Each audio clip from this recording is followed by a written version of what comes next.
Welcome back to another episode of Revealed Apologetics. I'm your host, Eli Ayala, and today I have with me another guest. So, of course, folks who have been following Revealed Apologetics on YouTube and Facebook, you guys most definitely saw the thumbnail.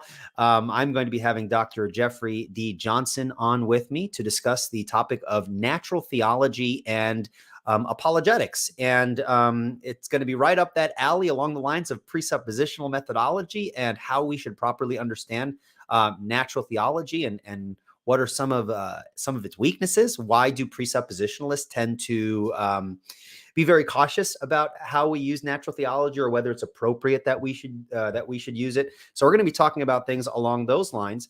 And so I'm very excited to have my guest on with me today. So let me just give a little bit of a background about who Jeffery D. Johnson is. He is an author of several Christian books, including the Amazon's #1 bestseller, The Church, Why Bother? He's got a bunch of books on other theological topics. He's also got the book Absurdity of Unbelief, which is an excellent apologetic resource. I have recommended that book to many people who are interested in apologetics in general, presuppositional apologetics more specifically. He's also a pastor and teacher of Grace Bible Church in Conway, Arkansas, a community where he also resides with his wife, Letha. I hope I'm pronouncing that correctly. He'll correct me in just a moment. And their two children, Martin and Christian. Jeff graduated from Central Baptist College in Bible and earned his, I'm not sure what that is, an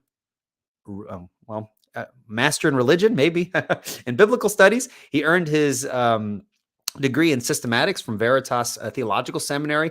Along with his pastoral and publishing ministry, Jeff is a sought-after conference speaker and contributes regularly to the Reformed Baptist blog. So I am super happy to have him on with me, and I'm looking forward to an excellent and in-depth discussion. So without further ado, let me invite Dr. Jeffery Johnson on with me. How's it going, Dr.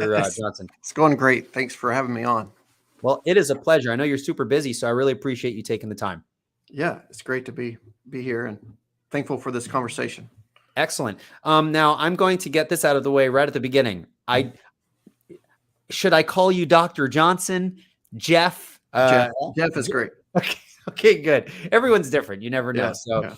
All right, excellent. So besides what I just gave by way of just a brief introduction, is there anything you'd like to share with folks so they can know a little bit more about what you do and what you write on, things like that? Yeah, I mean, you said pretty much what I do. One thing that wasn't in there, I'm a president of Grace Bible Theological Seminary. Okay. And so we're 5 years going on a new seminary, Reformed Baptist Seminary in the state of Arkansas. And I've been pastoring the same church for 21 years. Okay. Now, have you been a Reformed Baptist from the get-go? Like when the Lord saved you, he thrusted you into a Reformed Baptist church, or was that something you caught on to a little bit along the way? No, thankfully, I grew up in kind of a Reformed Baptist church. My father's a Baptist pastor, and so I came to the doctrines of grace and Reformed theology when I was in high school. And so when I went off to college and into ministry, I knew what I believed, and so I've had a good foundation, thankfully, to my parents, the church that I was raised in. Excellent.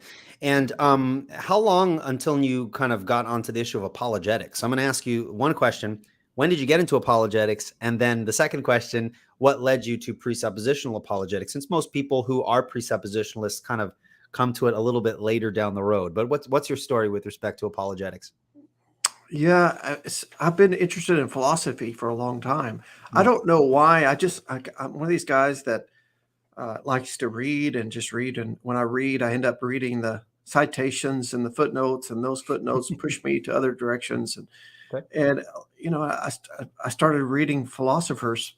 Not that I never read philosophers in a sense that I was trying to figure out what I can ascertain from them. Sure. As much it is, why do they believe what they believed, and what's the system? And so I've always thought systematically, like it's not like I think things are just like independent truths. And if we happen to have overlapping truths, then I can borrow those truths and integrate those truths into my thinking. Sure. I've always, thankfully, I guess, intuitively thought truths come from some other truths, and everything's a system. And so I want to know, why do you believe that? Not just that you say you believe this, but why? What's the system? So I Mm, wasn't content with just knowing some sound bites from Aristotle or sound bites from Immanuel Kant, or I wanted to know the system of thought. Why mm, do they think the way they think? And hopefully they're consistent with themselves. And so that led me to study philosophy. And in so doing, it led me to study apologetics and epistemology and ontology and these things. And I've always convinced that the Bible and the Bible alone provides us the answers to our philosophical questions. mm, Like the Bible is a philosophy in one sense. It's not man-made philosophy. It's not Greek philosophy, but it answers the ultimate questions of life. And philosophy is ultimately asking, why are we here? And what's the meaning of life? And what's the explanation of all things? They're ultimately looking for the all-inclusive explanation. The Bible provides that for us. So it's not like I was looking for that, but but what are the explanations that the secular scholars and philosophers and thinkers of this world, what are their explanations? So I've mm, been curious of that, and that led me to study Van Til and mm. presuppositional apologetics. As long as about 20 years ago, I began studying these things. Sure. So, and I've been a convinced presuppositionalist since my days in college. Mm. So So you came at apologetics really from a curiosity out of like worldviews, just to see how everything fits together with respect to people's perspective. that's exactly right. Yeah, that's exactly right. Worldviews are important, Mm. and so I've been looking at that for a long time, I suppose. Excellent. Very good. Well, thank you for that. Well, you wrote an excellent book, The Absurdity of Unbelief, and perhaps we can talk about that kind of on the second portion of this discussion. But I really want to talk about an area that I think is really important, and that is the area of natural theology. And so you wrote a couple of books about natural theology. I think there's two of them, or Yeah, maybe, yeah, two of them. So one book, which I'm looking at on Amazon right now. So if folks are interested in purchasing this book, Saving Natural Theology from Thomas Aquinas. It's actually $2.99 cheap. on Amazon Kindle. So yeah, that's you can just download that bad boy right now. And you also wrote the book that I'm currently working through, and I've been enjoying it greatly so far. The Failure of Natural Theology: A Critical Appraisal of the Philosophical Theology of Thomas Aquinas. What led you into exploring the philosophy of Thomas Aquinas, and what interested you with respect to this whole thing of natural theology? Yeah, that study started 6, 7 years ago, maybe in depth 5 years ago, when I began to see more and more people quoting Aquinas favorably. And I'm like, what in the world? Because there's been this Mm, transition. When I was in college 20, 25 years ago, everything was Van Til, presuppositional. That was the kind of what everybody was studying. And sure. you had your classical apologist, R.C. Sproul was, everybody loved him. And so you had your few people that held to that. But as a whole, what you expected was presuppositionalism everywhere. And then I noticed this switch or this subtle change. I'm like, what is bringing this on? Mm, And so I began to read Aquinas for myself, started reading his works. I began with the Summa of the Summa, and then I went to read the full Summa, both Summas. In fact, I ended up reading both of those books like 3 times, wow. just trying to figure this out. Sure. And I wanted to know why Aquinas believed the way he believed. What's his system? Not just what is, like I said, not just some of the things he said, but what is the system behind his thoughts? Sure. And so that was been a 5 year long study. Mhm. Just seeing the concerns of more and more Aquinas being touted and promoted. I never did like him, honestly. So I never did. Um, I didn't start the study thinking, "Hey, this is good." So Sure. I admit that I was reading him critically from the beginning. But as I began to read them and read them and read the best interpreters of Aquinas, Mm, uh, I felt like, okay, now I understand what he's saying. I understand his worldview and what he's trying to accomplish. And and once I could put my finger on the fatal flaw, uh, and I use that word fatal flaw because that's I put that in my first book because I was trying to study a particular topic, sure. and it's like fatal flaw is like where's did the system fall apart? Where's the linchpin? If you pull that pin, the whole mechanism, the whole worldview cannot stand if you pull that pin. And once I determined here is the fatal flaw of Thomas Aquinas' thinking. Let me put my finger on that flaw, pull the pin out of the system, and watch how it falls apart. So I wanted to write a book exposing the failure of his version of natural theology. What I do appreciate, though, at the beginning of the book, you speak very kindly about Thomas Aquinas. So you're coming at him from a critical perspective, but you recognize that he was brilliant in a lot of ways. I mean, he's definitely no slouch, but at the same time, appreciating his intellectual contribution doesn't mean we necessarily agree. So, so let's jump right into some of the definitions and differentiations, and then kind of unpack what you think is the problem with Thomas Aquinas' view of natural theology and how that affects the realm of apologetics, especially coming from the Reformed camp. So when you made mention before that, you know, it was all Van Til and all this kind of Reformed apologetics, and then you saw kind of Thomas Aquinas being quoted here and used there. I would imagine you mean that within the context of like the Reformed community. That's right. That's right. Okay. Right. I think Absolutely. that's important there.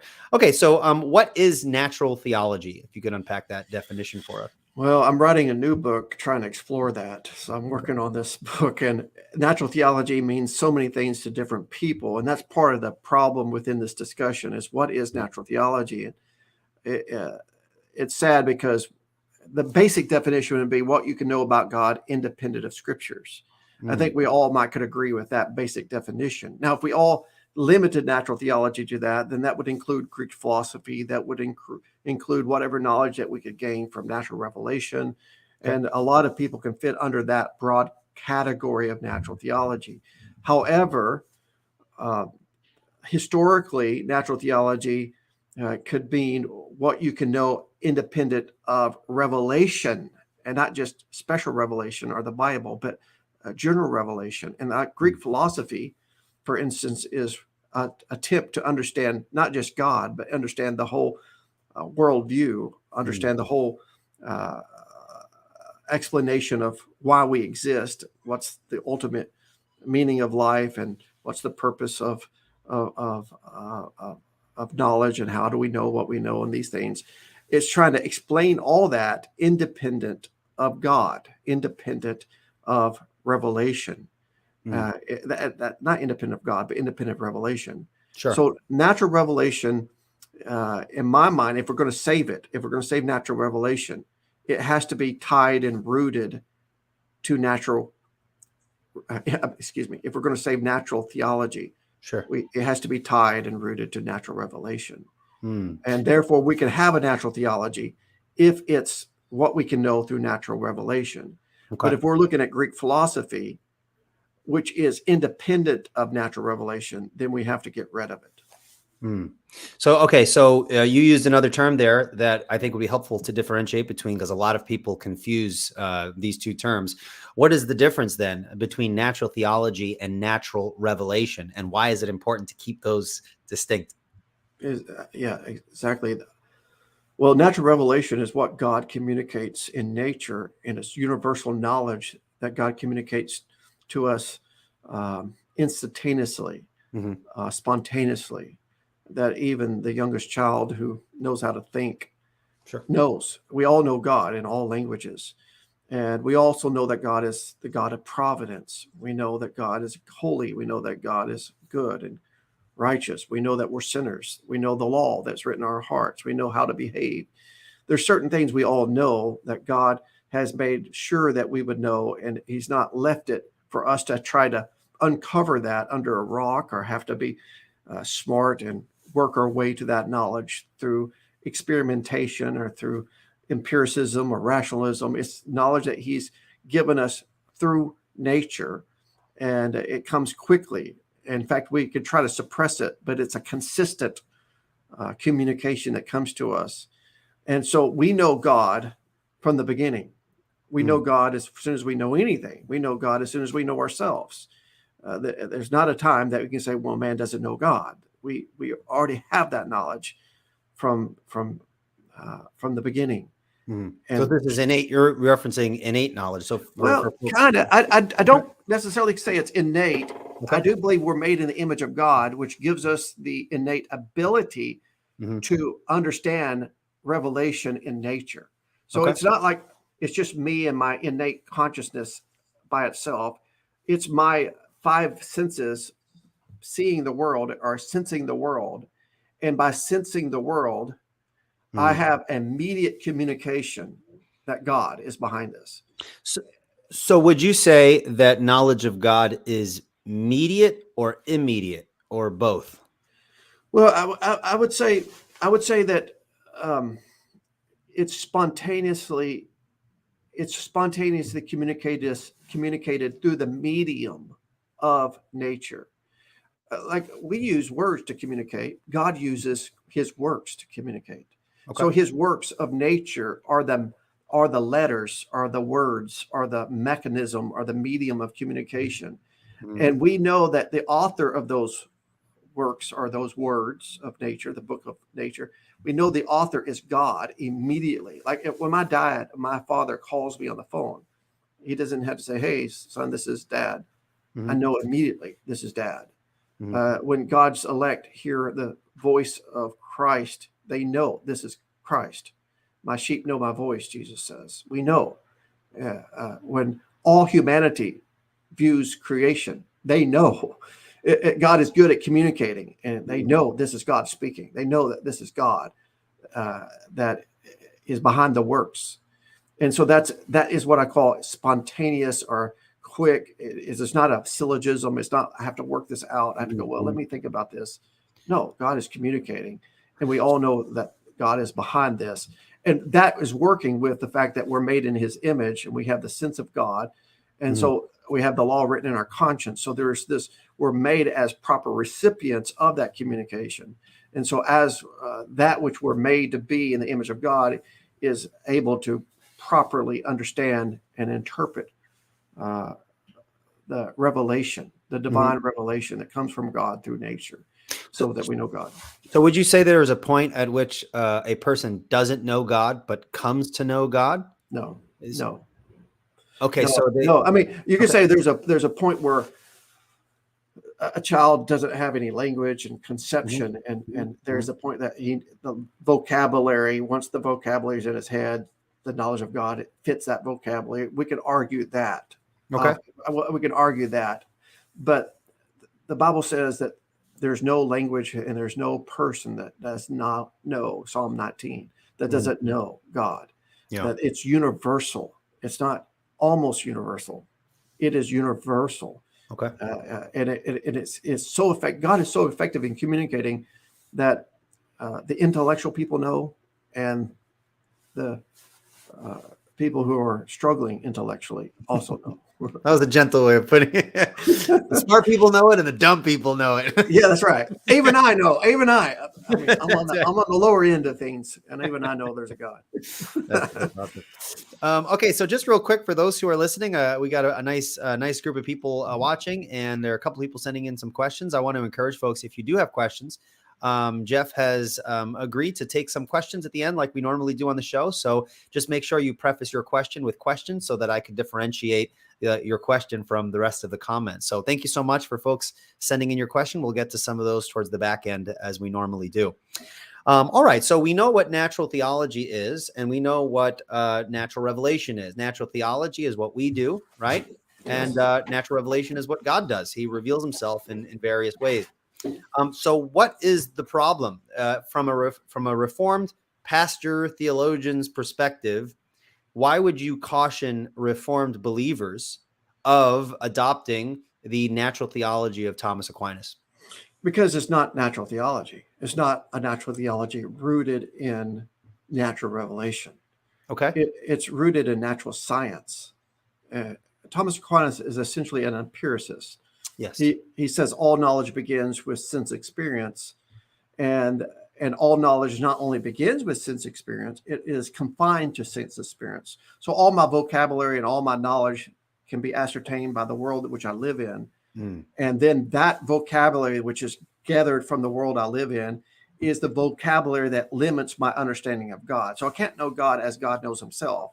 I have to know God as God is revealed in this world that he created. I know God, I know the cause by knowing the effects. So it's not like God is breaking into our world and verbally communicating to us, to his image bearers that's made to be proper recipients of his communication. It's that here it's almost as if we're in this world and we can only get to God by the language of this world that is confined to this world.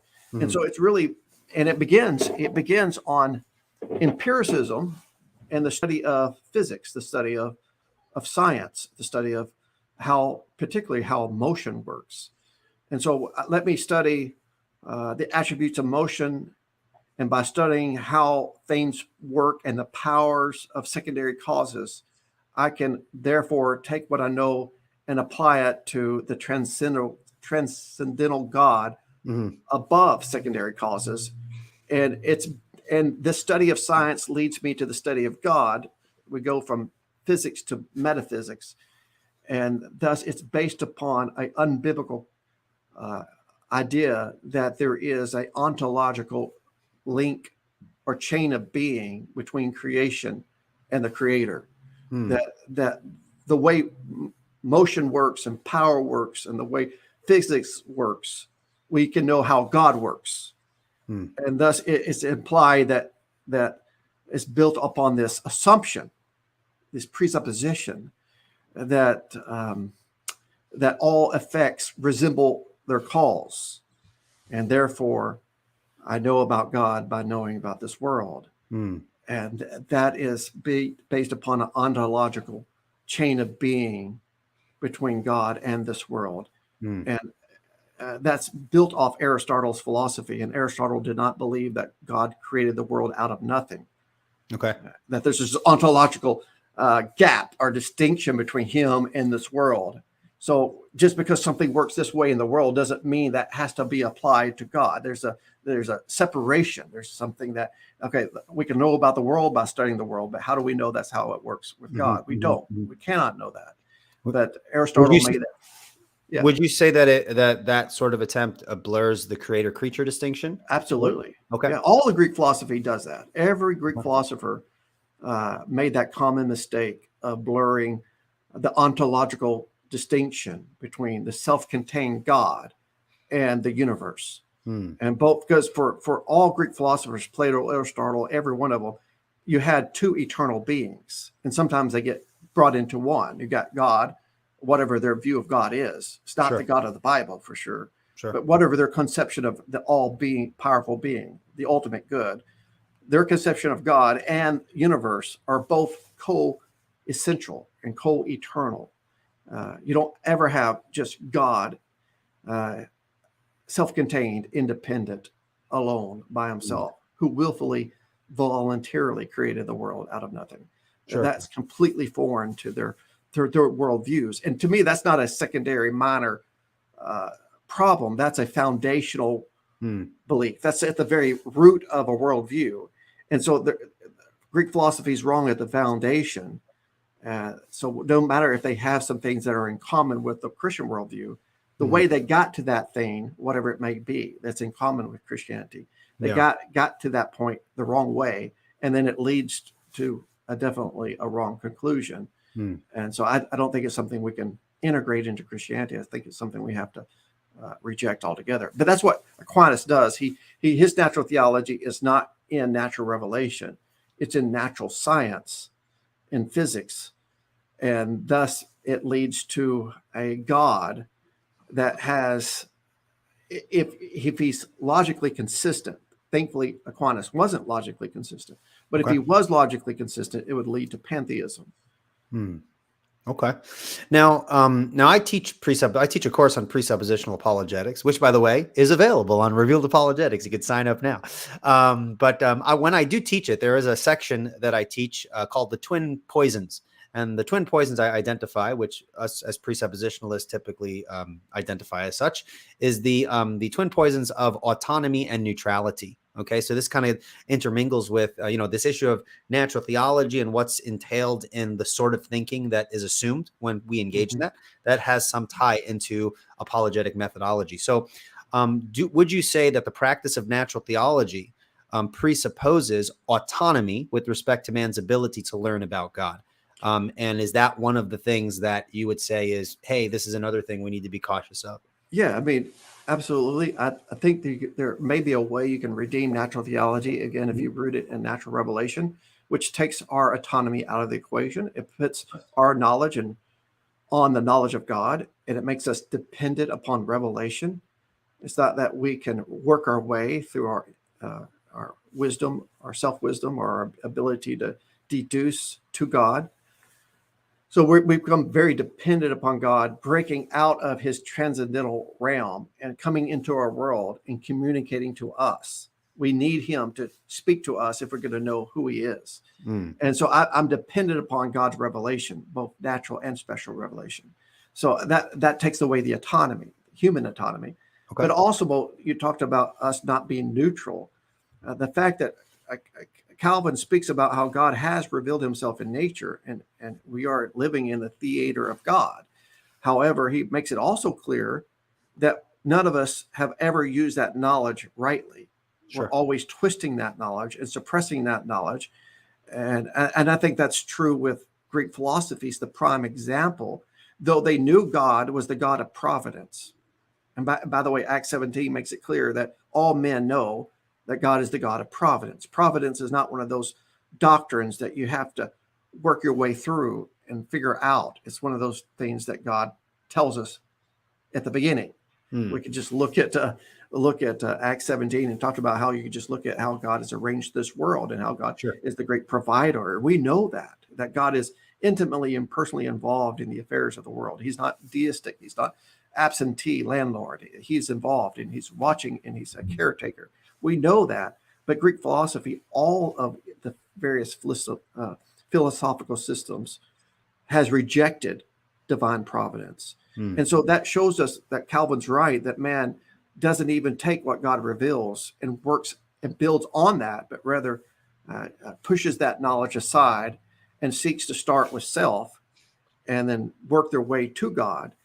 And I try to explain in the book that you're going through, The Failure of Natural Theology, that when you reject revelation and begin with pure empiricism or pure rationalism, let's start with agnosticism, like I know nothing, and let me figure out what I can learn through my senses or figure out what I can learn through logic on a blank slate. We're not going to get to the God of the Bible because we're going to either get to a God who's 100% fully transcendent, which means he can't be personal, immanent, he can't be near, he can't be the God of providence, or we're going to get to a God that is entirely immanent and personal. We'll get to open theism, if you would. We'll get to a God who's just like us, but he's not holy, he's not transcendent, he's not the creator. So either way, we're going to end up blurring the creator-creature distinction, and we're going to push our way into some version of pantheism, either a soft form of pantheism or a hard form of pantheism. So if we do not begin with the knowledge of God, as Calvin says, all knowledge begins with the knowledge of God. We build on that knowledge, on that foundation up. But if you take the knowledge of God and the foundation that he provides for us and push it aside and build it on agnosticism, even if you're trying to get to God, like, hey, I'm an agnostic, but I'm pro-God. But I begin with ignorance, pure ignorance, to get to the knowledge of God, I will get to the wrong God. So as a presuppositionalist and also hearing other presuppositionalists, when we make presuppositional sorts of arguments or we make theological statements, people will often accuse us of simply just asserting that that's the case. So for example, we'll say, for example, without God, you can't justify, knowledge or whatever. And someone will say, that's a cool statement. Why don't you show us how that's the case? Or when you just said, for example, if someone does, natural theology and they try to do it this way, it will lead them to pantheism, or on the other extreme, it will lead them to open theism. Do you think you can kind of unpack and walk us through the reasoning process of someone who uses natural theology and walk us through how that would lead one either to pantheism or to open theism, so people can kind of unpack a Yeah. little bit more than the statement. Because I agree with you, but I think maybe the listeners might want to, they might be asking, well, Yeah, how right. does it lead to open theism? Because as a Christian, I don't want to follow a theological line of thinking that leads to that or the other Right. extreme. Right. Well, even open theism leads to pantheism. So I Okay. think you get to pantheism, if you would, from two different directions. Now, Okay. let me define pantheism first, because there's the various forms of pantheism or panentheism. There's, Mhm. pantheism in my mind, the kind of a soft form of pantheism is a failure to distinguish ontological separation between the creator and creature. That God is not what he created. God is not his works. He is his essence, but he's not what he does. What he does reflects who he is, but he's not what he does, and he's not the heavens. When you see the heavens, you see God. You learn something about God, but you don't see God by seeing the heavens. So creation and the creator are two ontologically different, distinct things. They're not the same. Pantheism is blurring the lines between those two things, and that's what happens when you go with a natural theology or a philosophy that rejects revelation. When you reject that God that's communicated in nature, and God has made it clear that he's both in natural revelation. He's made it clear that he's both transcendent, that he's the creator, that he's not part of creation. Romans 1 makes that clear. Mm-hmm. And he's made it clear in Acts 14 and Acts 17 that he's immanent. He's watching. He's a caretaker. He's providing for the world, and he's the governor of the world. Mm-hmm. So you got a God who's transcendent, but a personal God who's also nears and cares. So we know both of those things. But how do we get to both of those? Now we know that in nature. We don't need the Bible to know that. The Bible gives us the solution to how God can be both transcendent and immanent. And it's called the Trinity. And we can work our way. That's going to be another question. How does the Trinity resolve God's transcendence and immanence? Mm-hmm. How that God can be both and at the same time? Well, the Trinity and the one and the many is that solution. But let's say we don't have the Bible that doesn't tell us about the Trinity, and we have natural revelation that tells us that God is transcendent, that he's immanent, that he's absolute, and he's also personal. We know that he's both. But philosophers want to know, how can he be both? Right. How can he be both at the same time? And they have no explanation. They don't have the Trinity. And God doesn't owe us an explanation, by the way. Mm-hmm. It's just enough that he says, hey, I am, and you know that I am. Trust me, submit to revelation, and you can know these things. You don't have to understand to submit. Well, the philosopher says, no, I need a rational explanation to know how God is transcendent and how God is immanent. But when they seek to make that explanation and rule out natural revelation to do so, they start with the study of creation and science. And science, if you're going to know God by studying the physics, you're going to get a God that's like physics. You're going to get a God that's in physics. And so if you're going to use science to know God, then God's going to be one with creation. You end up with some form of pantheism. But let's say you want to, say, well, God transcends science, and you want to make that kind of the existential leap, like Aquinas did, that God is the great first cause, and he's completely the opposite of all that he created.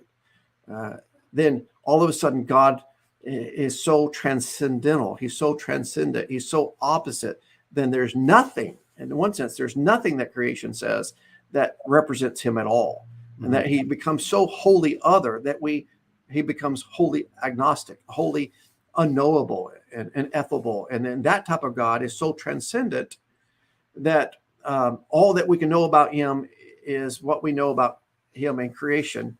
And so that pushes God to be deistic, if you would, and then our knowledge of him, of this deistic God, is so wrapped into the language of physics and of sense experience that ends up pushing us back into conflating the God with creation. So either way, you're pushing to a deism or pantheism, and sometimes this deism leads back to pantheism, and so it's not the God of the Bible. Yeah. Um, Well, this is obviously a point of contention amongst Christians. There are a lot of Christians, even within the Reformed camp, that use natural theology and encourage others to do so. So, what do we do then with the believer who practices natural theology and says that, hey, this is actually a biblical way of doing things, to look at the created order and theologize our way up to God?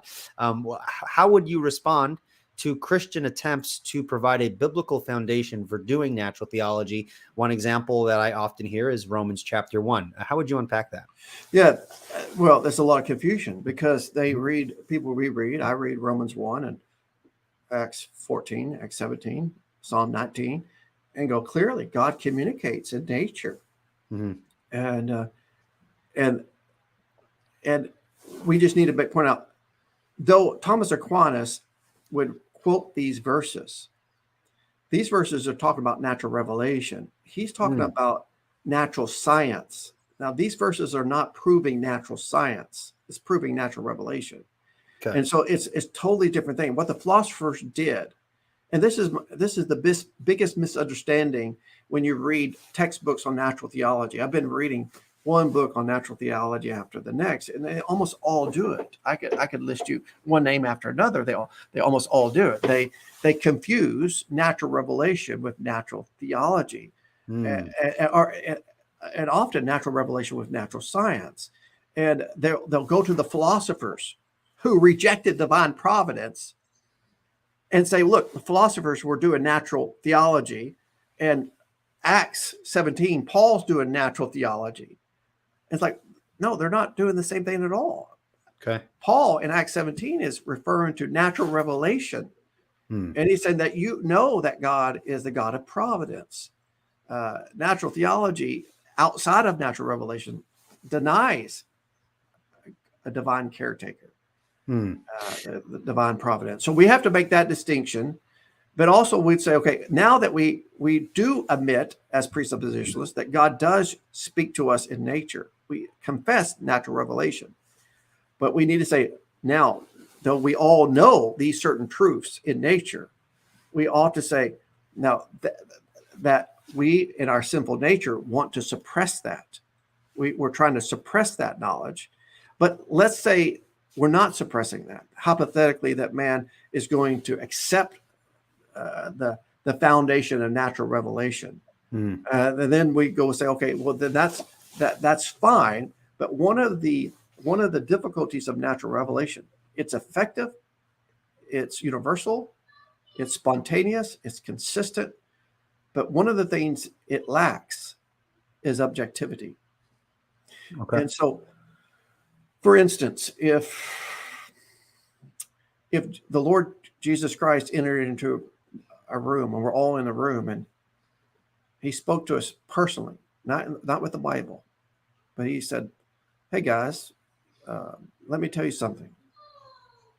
And we all knew it.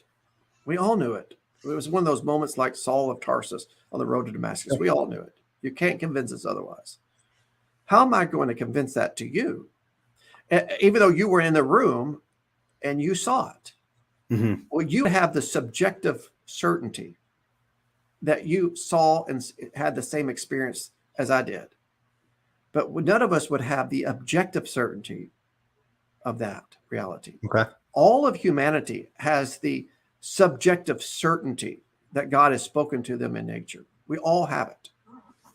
But that doesn't give us the objective certainty that we can put into a proof or an argument.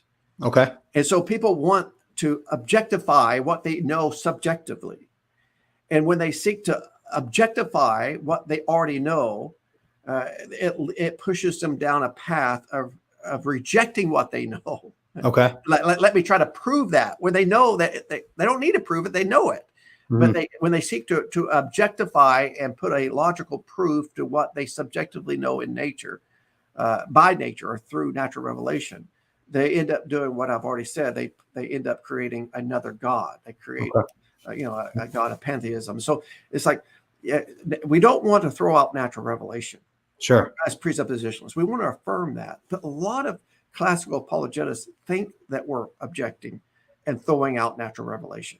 And that's why they're having difficulty with this, because they keep on reading Romans 1 and Psalm 19 and go, look, it's clear as day. The Bible uses that. And this is clearly universal knowledge. And you are saying that this is not good enough. I'm like, no, we're saying it is good enough. It's good at what it does. Sure. But it doesn't provide an objective proof that is going to satisfy the skeptic. Okay. Now, okay, so you're using the language of proof now, and I think that'd be a good opportunity to kind of shift gears a little bit into the arena of apologetics. So we're kind of familiar now with where you stand with respect to natural theology. People confuse natural theology with natural revelation. We got to keep those things distinct. We don't want to fall into the twin dangers of either pantheism or open theism, these sorts of things. But apologetics, you use the word proof. So how might, in light of what you just said, how might do you believe we can prove God's existence in the way that we can be epistemically certain that he exists? I know presuppositionalists differ on this question. Yeah. But what are your thoughts on that? Well, I would say there's two types of proofs. There's the kind of a argument from design that says, look, all things that have that are designed have a designer. That's a clever way of putting a real quick, not long syllogism, but a quick, immediate deduction. And I think there's some validity to those quick arguments. And so I don't throw those things out. That's one thing. Another thing that I think presuppositionalists as a whole want to caution against is the holistic arguments based upon a proof that begins with agnosticism. If that makes sense. So like Aristotelianism is a worldview, and it begins on agnosticism built upon empiricism, and it leads to deism. That will always lead you in that direction. Aquinas sought to integrate those core presuppositions, agnosticism, empiricism, and not get to deism. He wanted to get to the God of the Bible. And so he kept on correcting his philosophy, or Aristotle's philosophy, with Christian orthodoxy. So there is two worldviews in combat conflating, and they never do really get reconciled together. Okay. And so what happens when you reject revelation and you seek to construct a worldview, and everybody's constructing a worldview, by the way, you're going to get a incoherent, self-defeating worldview. Aristotle's philosophy is self-destructive. It's inconsistent with itself. So is Plato's philosophy, and every other philosophy is self-conflating and self-defeating. And I think one apologetic that we have is like, look, it's true because of the impossibility of the contrary. Every other worldview besides the biblical worldview that's based upon the Trinity leads to incoherency. But if you have the Trinity, which is revealed to us in scriptures, then we can make sense of the transcendence and immanence of God. We can make sense of knowledge. We can make sense of science and logic and morality. All this fits together within the system. It's not a circular argument. It's a worldview argument. Within the system, it's self-supporting. Outside the system, it's self-defeating. So we have the only worldview, holistic explanation of the world and what things are. It's coherent. So a question then. So we say that we have the only worldview that provides kind of those necessary preconditions for intelligible experience, these sorts of things, the kind of transcendental language that we've come to use after reading Van Til and clumsily trying to simplify it by reading some Bonson and some Frame. Yeah. Okay, so if you say we have the only worldview that can do these things, what would you say to the person who says, well, wait a second, in order for you to know that that's the case, you need to refute every worldview out there. How do you know that, for example, the statement that your book is entitled, the absurdity of unbelief. How do you know that unbelief is absurd? You have not refuted every form of unbelief. So how could you be in a position to state that? How would you Yeah. respond to that? Yeah, because there's not an infinite amount of worldviews out there. There's an infinite amount of false thinking. I mean, you can take a story and you can say the color of the car is red and the color of the house is blue and the tree, and add all these secondary and tertiary elements to the story. Mm-hmm. And there's an infinite amount of changes you can make to that story.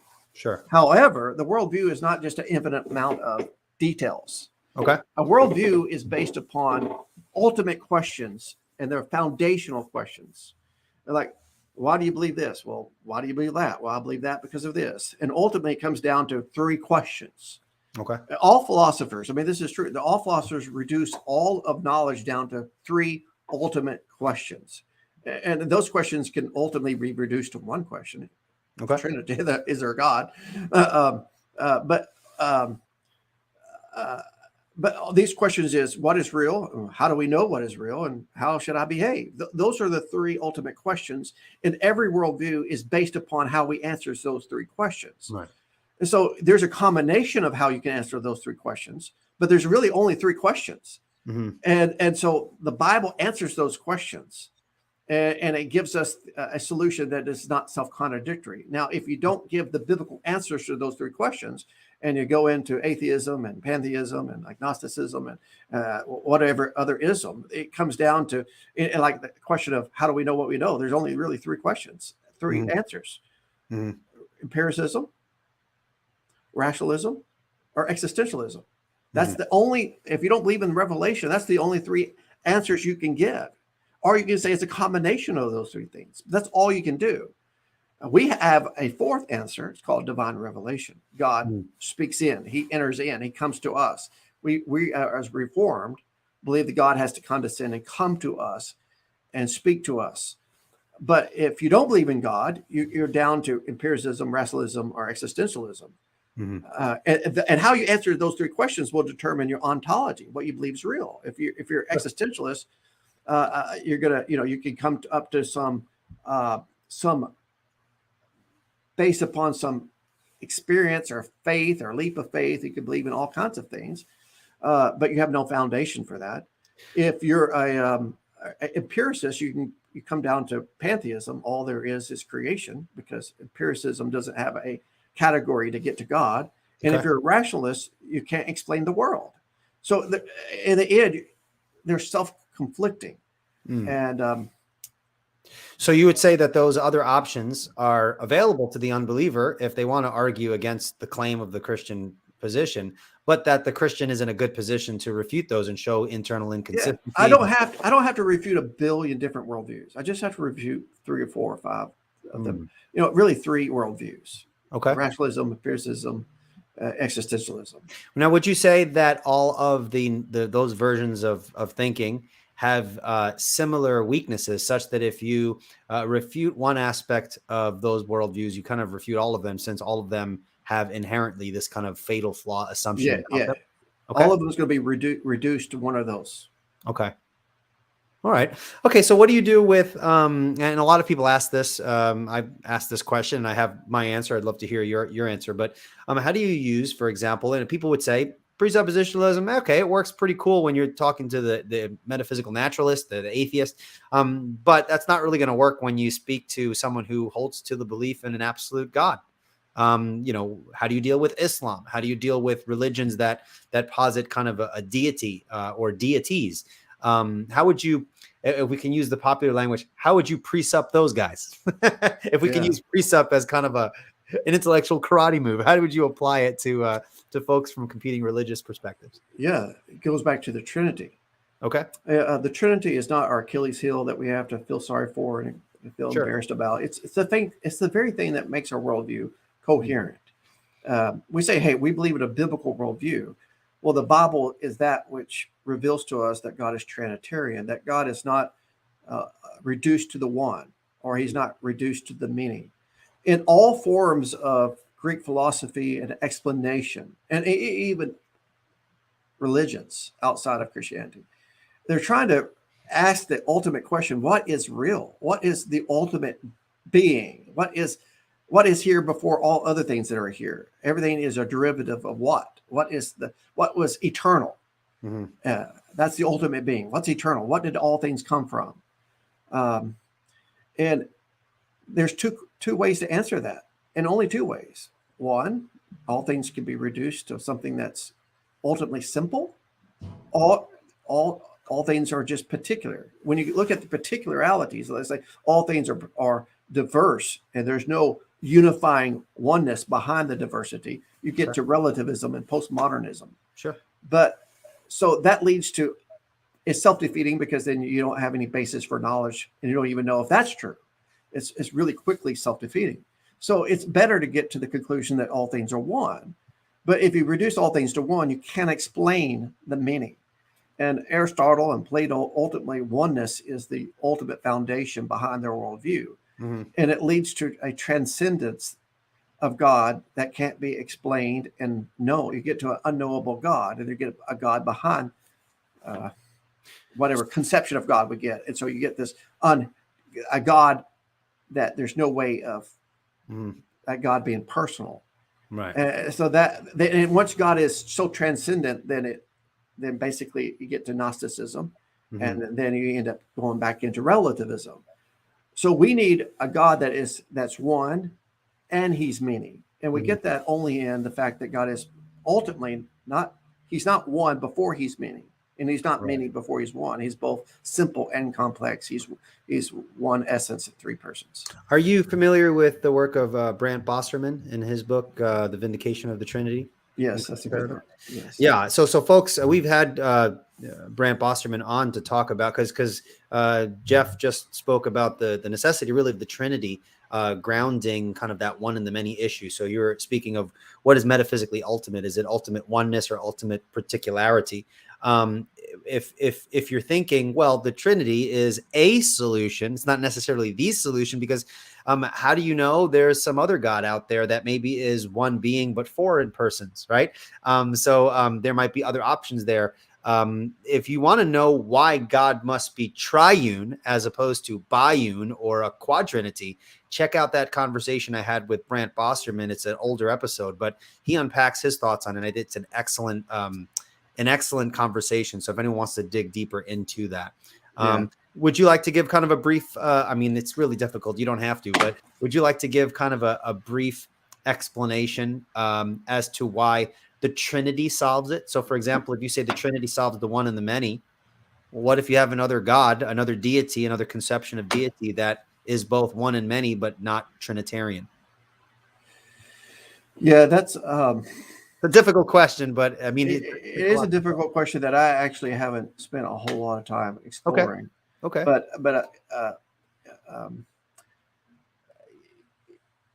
I do know, what I'm convinced about is the fact that God is, when it gets into the doctrine of God, we're moving into this direction that simplicity is being pushed as more ultimate than God's diversity. And I do believe in the divine simplicity of God. And I think what happens when you end up doing that, you can't truly explain the Trinity. You can't explain the three persons. Sure. And so I think you have to have, it's the both ands, that God is diverse and one, that is essential. Now, why is he three?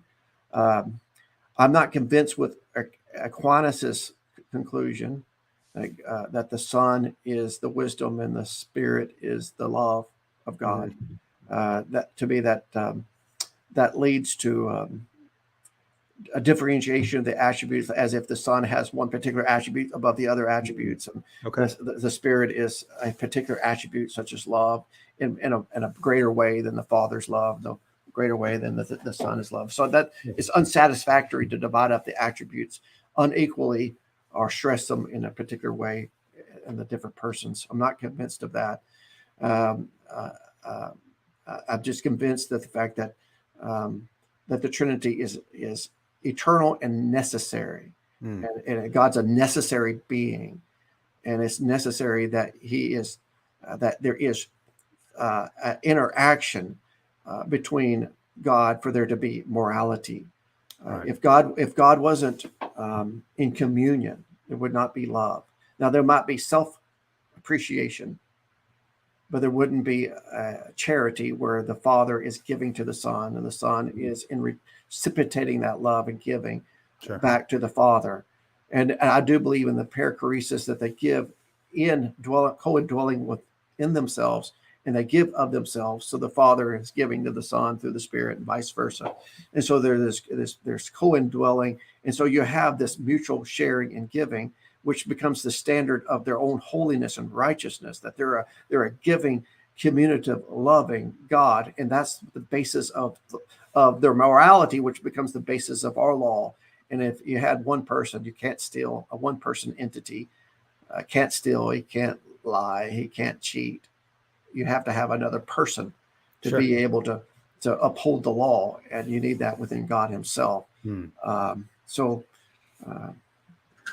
about the best I can do. Excellent. Thank you so much for that. Well, you're doing an excellent job. I appreciate it. Because I'm kind of just asking you this on the fly. I don't have preset questions. These are kind of things that are on the top of my head. I know folks are interested in listening to. So I think you're doing a good job. Thanks. All right. Well, let's, we are at the top of the hour, just about. I want to go through some of the questions here. So what's going to happen, Jeff, is I'm going to put the question on the screen there, and you'll be able to read it. I'll read it for you, but you can read it as well. And if it's a question that you just don't know, that's fine. That happens to me when I take questions, and my other guests, they don't know all of the questions that pop up. You can just be like, not sure. And then we can move on. Okay. So no worries. All right. Okay. So first question here by Richard Cox. He asks, I was a student at Reformation Bible College, Ligonier's College, and they taught that proving the existence of God using unaided reason was virtuous and intellectually admirable. Is this true? Unaided reason. That's interesting. Yeah, I don't know if that is possible. Unaided reason. I don't know what that means. Unaided. I do know what they're trying to get across. Okay. Technically speaking, unaided reason is like saying, is like, I don't know. It's like technically unaided reasons. Like your reason is always going to be aided and slanted. There's no such thing as neutrality, as we've talked about. Okay. So to me, as Calvinists, the biggest thing that shapes our reason is not facts, but feelings. Okay. Our love, our greatest love. This is why obedience is in scriptures is connected to knowledge, and knowledge is connected to obedience. You never have just pure knowledge that doesn't lead to obedience or a rejection of that knowledge. And so Calvin says the best hermeneutic is love or obedience. And the reason the natural man doesn't know God is not because he doesn't have the intellectual ability to know God, is because he hates God. And because of that hatred of God, he intellectually rejects God. So you can't have just unaided reason that's detached from affections and ethics and morality and your nature. So your nature is a sinful person. You're sinful by nature. And so your sinful nature is the biggest impact on how you interpret the facts and how you interpret reality and how you carry out your reasoning. So I do believe the natural man, sinners, can do math just fine, because math leads to some things that they could care less about. But if math led to things that they care about, like there's a God, that means he's the judge and I'm going to be guilty. All of a sudden I care and I don't like that conclusion. So let me start over again. Let me when I try to balance my checkbook and it leads to debt and deficient funds, I wait, let me redo that math and see if I can find some money I didn't know about. So a natural reason, it would be great if we were robots and we're not moral creatures that hate truth and hate truth that opposes us. So it's kind of naive to think that natural man can do this or would want to do this or can do this without the supernatural quickening of the heart.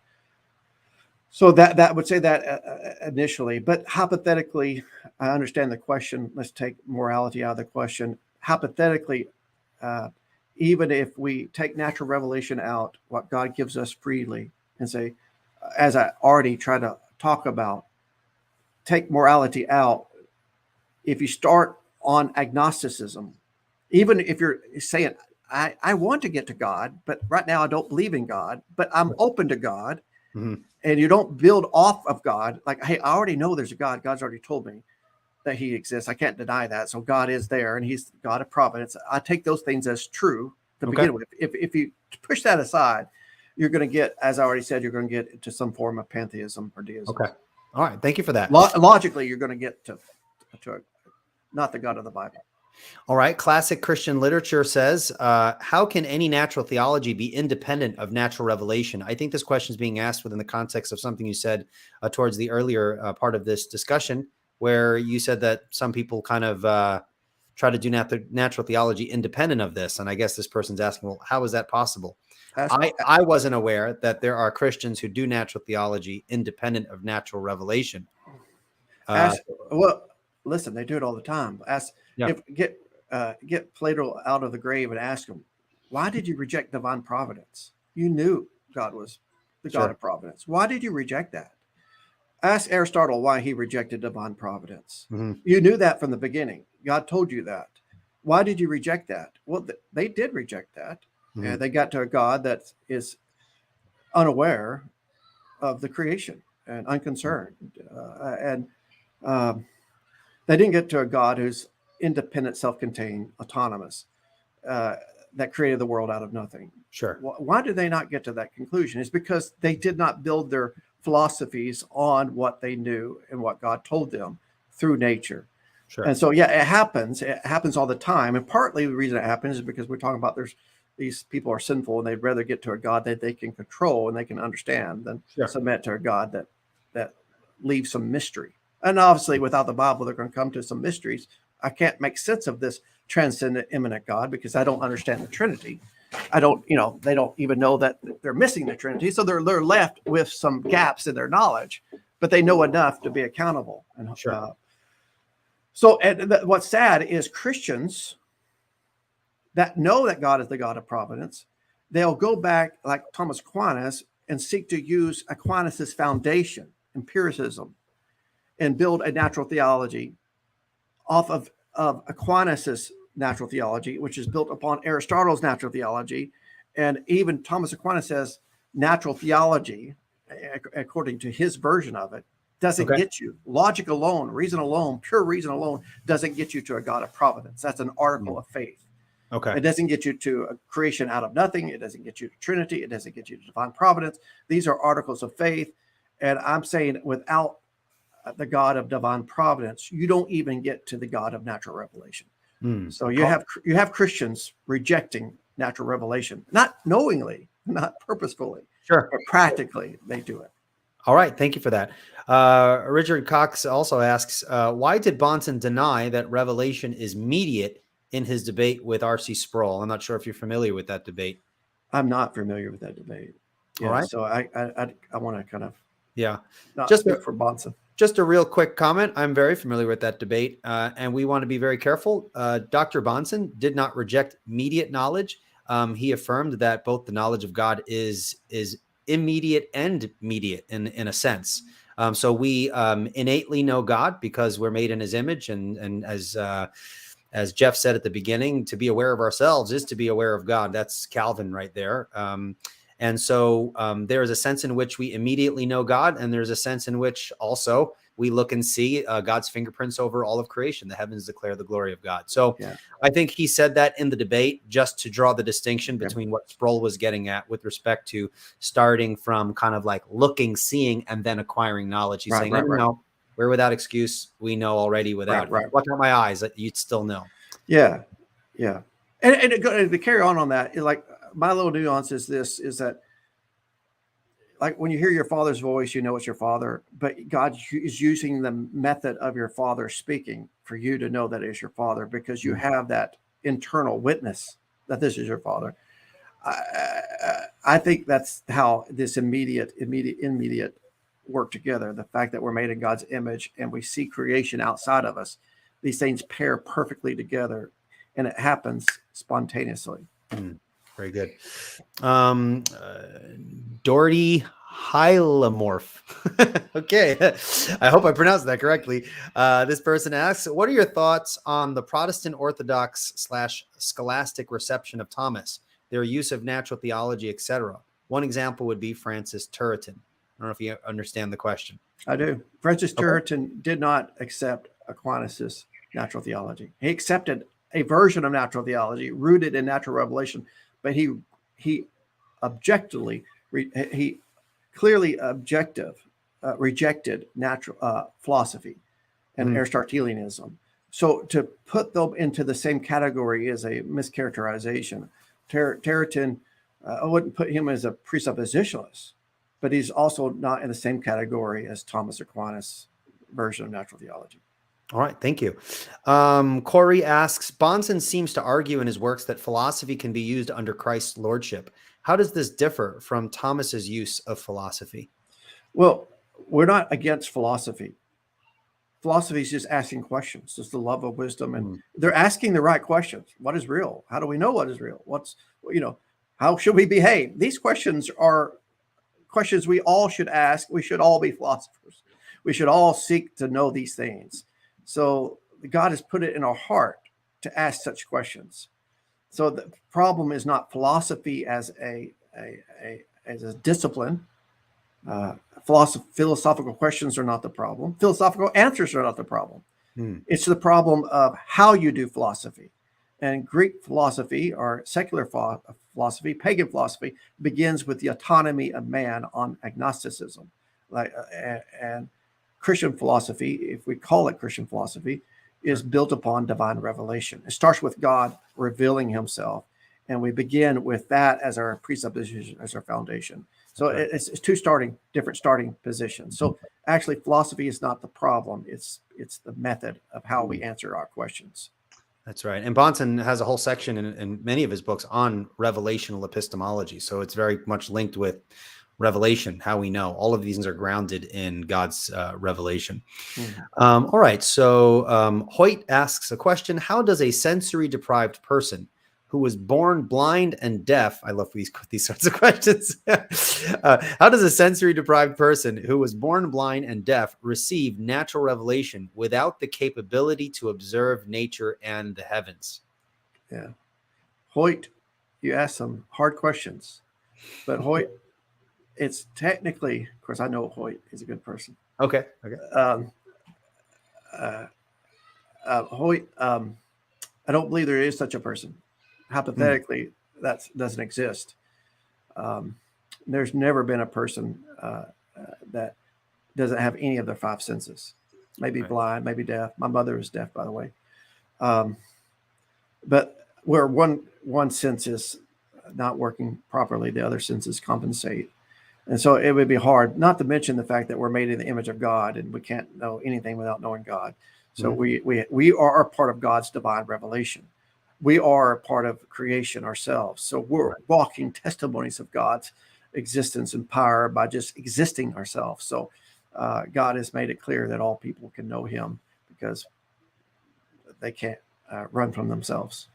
So the question seems to suggest it's trying to set up a hypothetical scenario in which there might possibly be a person who does not have access to the knowledge of God because they don't have access to their senses aren't working. But as you mentioned before, the knowledge of God is immediate, it's spontaneous, and the very fact that we are ourselves revelational in character, it's known even if that hypothetical person did exist, that person wouldn't escape the knowledge of God. Yeah, and I want to say too, that there's a difference between immediate deduction that happens spontaneously than a syllogism or a proof where you have to, that you can be mistaken as a line of reasoning. Immediate deduction, is true because of the impossibility of the contrary. Like if I know that is wrong to kill, that means I need to preserve life. If I know how I want to be treated, I know how I should treat others. It's just a quick. And so I think there's a sense that God has communicated to us, and we have that quick, spontaneous ability where we do have reason. God made us rational creatures. We do have the ability to go, I know that's true. But that's a whole different thing than to build a system upon independent, autonomous reason from the ground up. All right, very good. Big Yehuda asks a question. Do you think Thomism is useless? It seems useless because it's extremely convoluted and therefore not even practically transmissible. Well,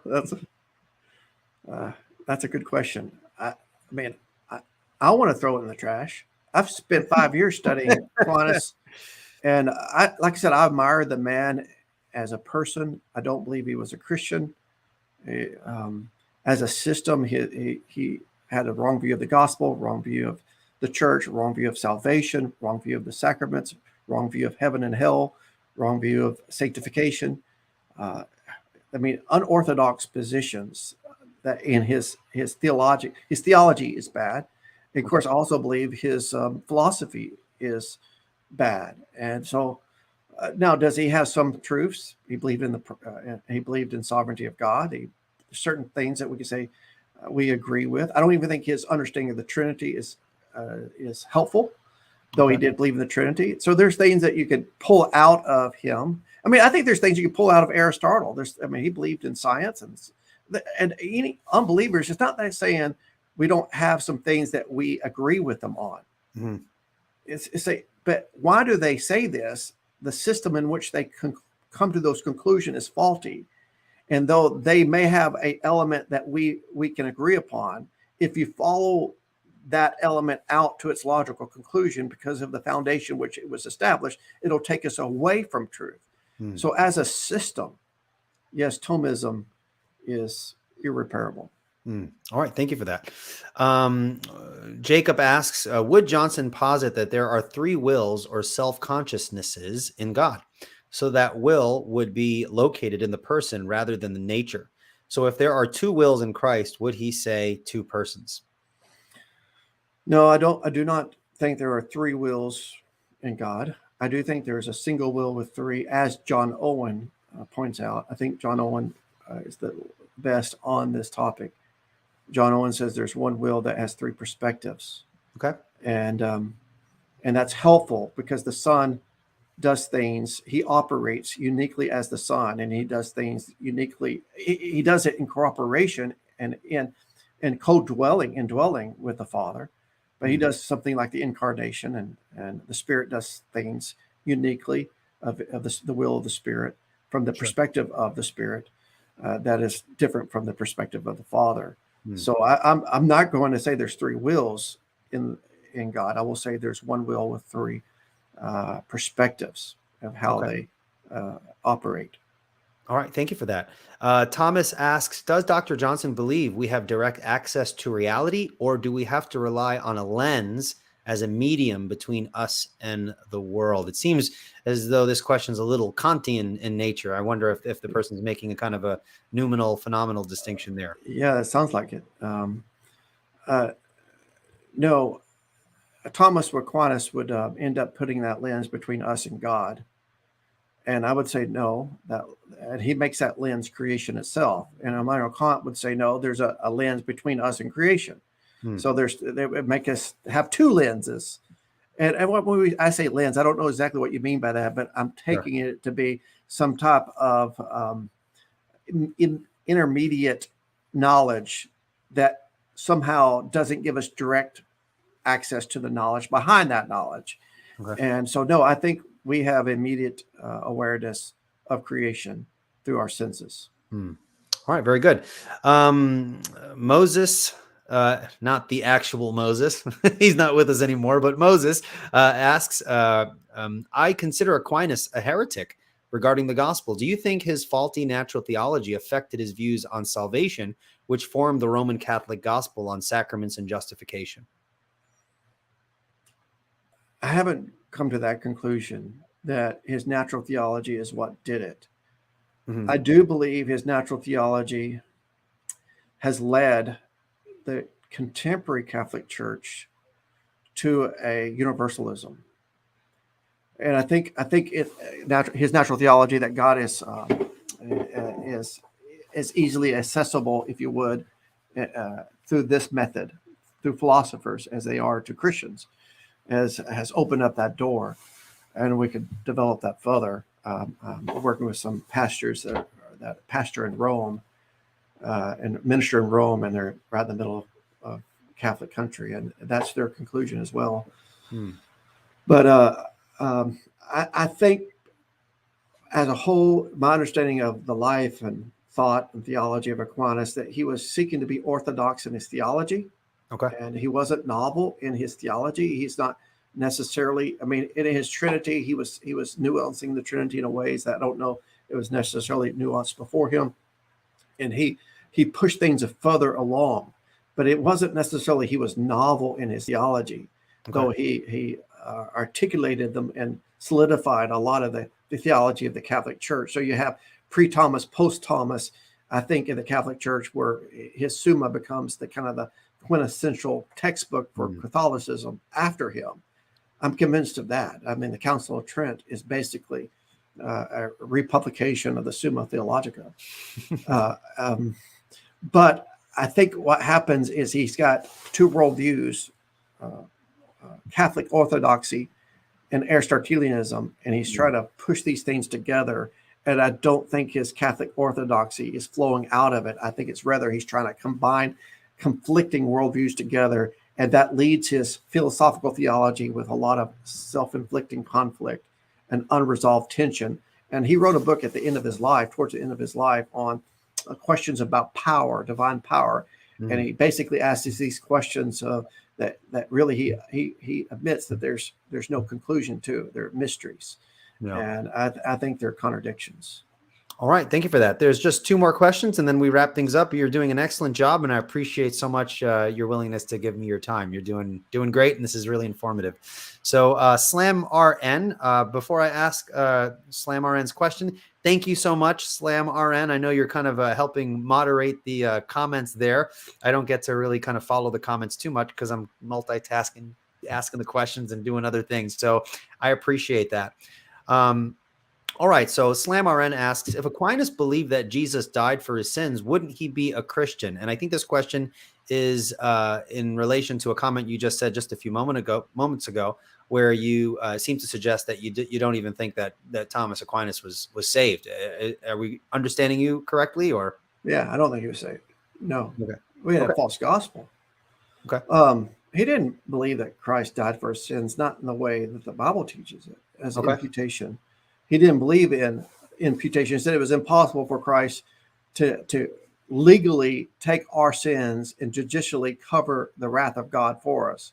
Christ died for our sins, and not in the sense of a penal substitutionary atonement. He denied that, rejected that. I don't think any Catholic interpreter of Thomas would say Thomas believed that. In fact, I think you could just read the Summa and come to that conclusion yourself. But he did believe that Christ died for sins in a medicinal part, for a medicinal role, like your medicine. Take your medicine, and it'll help you become holy. So to be a Christian, to make it to heaven, you have to be sanctified, you have to be purified, and you have to come to the realization that you're a sinner, and you need to do works of satisfaction. You need to do some things that will rid you of your sins. And you got the merit of the saints, and you got the merit of Christ to help you. But what that does, it helps you more of in the process of sanctification. So his death is important for you to become holy, not to take your sins off of your account and put it upon Christ, where Christ judicially takes the wrath of God on your place. He did not hold to that. So basically he had an understanding of sanctification. Yeah, I wasn't familiar with Thomas Aquinas' soteriology. That's interesting. It's something I want to look into. Yeah. Good question, Slam. Appreciate that. All right. So one last question, and you survived. You successfully survived. Well, that's not the question. That was an accident here. Let's see. It is. Yeah, well, I guess it's too late. It's up there. Has anyone read Aquinas' prayers to Mary? You'd puke. So clearly not a Roman Catholic. Okay, so the last question was, sorry about that. Jacob asks, Mr. Johnson, are you familiar with Christopher Cleveland's thesis, Thomism in John Owen? No, I am not. Okay. To be honest, to be fair, I that book, I come aware of that book towards the end of my studies. And, but um, I have personally looked up John Owen's quotes and citations and usage of Thomas Owen. I mean, Thomas Aquinas. Maybe I haven't survived this interview. Thomas Owen. But I have in an appendix of my book, The Failure of Natural Theology, a lengthy section of John Owen on the scholasticism and on Thomas Aquinas. And I titled that appendix number 2, Owen Not Among the Scholastics, and where Owen blames the scholastics, and particularly he blames Thomas Aquinas for the integration of Aristotelianism into theology. And he is refuting it and says it has brought great harm to theology. And so I know for certain that John Owen did not embrace the natural theology and the philosophical theology of Thomas Aquinas. Now, did he, in some of the language that he uses is about God and the Trinity, did he borrow some of that? That could be argued. Sure. But as a worldview system, John Owen was not a Thomist. All right. Well, thank you so much. That's the last of the questions, guys. Great questions. And thank you so much for behaving in the comments, as we all know how YouTube can be sometimes. Jeff, I thought you did an excellent job, and I'd like to thank you once more for just giving me so much of your time. Yeah. Thanks for having me on. It's been fun. Absolutely. And is there anything you'd like to point people in the direction of a new project you're working on, or a past book that we haven't mentioned when I introduced you? No, I'm working on another book on natural theology, where I'm trying to clear up this from a presuppositional position. What can we say about natural theology? Sure. And I would just encourage all those who are listening to go to freegracepress.com and look at my books. And if you want a 25% discount, use the word Aquinas and the discount code, and you'll get 25% off on my 2 books. See, Thomas Aquinas isn't useless. He can get you a discount. That's right. That's right. He's useful for something. Yeah. Well, thank you so much, Jeff. I appreciate you coming on. And folks, if you like this discussion and you've been blessed by the past conversations and interviews that I've had with various scholars and apologists and theologians, please click the like button, share these videos. It definitely helps me out. And run over to iTunes and write a nice review. If you're looking to support Revealed Apologetics financially, there are a number of ways you can do it. It's very helpful to me and makes my job much easier. So I definitely appreciate that. You can go over to revealedapologetics.com. And there is a donate button there, as well as you can sign up for my presuppositional apologetics course, in which you receive lectures, PowerPoints, and notes and things like that. We just opened up our premium version of the course, where you will be meeting with me once a week, and we unpack in more detail the contents of the weekly courses and lectures. So that's a couple of ways you can support Revealed Apologetics. I greatly appreciate it. But other than that, appreciate your prayers and support. And thank you so much, everyone, for taking the time to listen in. That's all for this episode. Take care. God bless. Bye-bye.